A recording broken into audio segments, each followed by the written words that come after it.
The sacred scripture of the Bible requires interpretation to help readers to understand the messages and purposes of the text, according to Catholicism. One way to do this is to look at the narrative itself. The narrative is the story of the text, and so narrative criticism puts aside modern concerns, or concerns of the time when it was written, and analyzes the text in its own right. It is worth remembering that there are different lenses through which we can analyze a text, and that these can be broadly put into three categories. The world behind the text is the historical approach that looks at the context in which the text was written and the community which created the text. The world of the text looks at the text itself, who is in it, where it is set, and the sort of writing involved. The world in front of the text takes the text in a modern context and looks at its levels of meaning through today's eyes. Narrative criticism, which looks at the text itself, explores the world of the text, the characters, places, and writing of the text. The narrative of a text is a story that is told by it.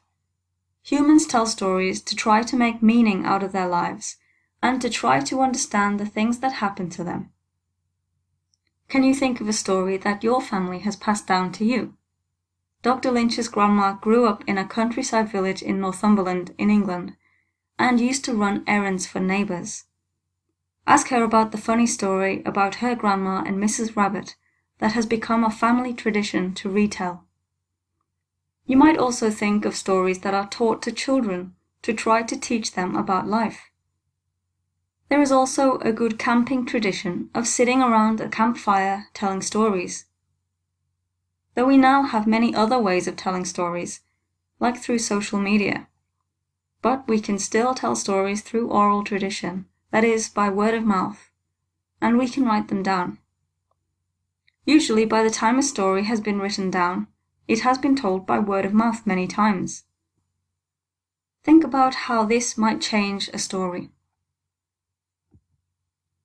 When you analyze a text using narrative criticism, looking at the world of the text, there are 5 major categories to work in. It does not matter which order you investigate them in. This is Dr. Lynch's preferred order. First, what happens in the text? In other words, what are the events that take place? Over what period of time do they take place? Where do they take place? Then, who is involved in the text? Who are the characters? Are some characters more important than others? Third, is there a narrator? Is someone telling the story? Once you've established there is a narrator, you can question whether you trust the narrator's perspective, and you can explore what the narrator's values are. Then you can look for literary devices, like repetition or metaphor, in the text. What do these literary devices tell you about the story? Do they change its meaning? Finally, you could think about who the author of the text intended to be its reader. This might give you an insight into the intended meaning of the story. Let's imagine we were going to analyze this text using narrative criticism. In fact, let's not just imagine, as there's no better way to learn how to do something than to have a go yourself. In summary, 1. Jesus heals a woman. 2. The characters. Jesus is present and a woman. Jesus is clearly leading the action. Also, the crowd are present. 3. Tradition has it that Luke is the storyteller of Luke's Gospel, but in reality, we don't know who wrote Luke's Gospel, so the narrator is unknown. 4. Literary devices. Jesus speaks and is carrying the meaning of the story in his speech. And 5. The implied readers.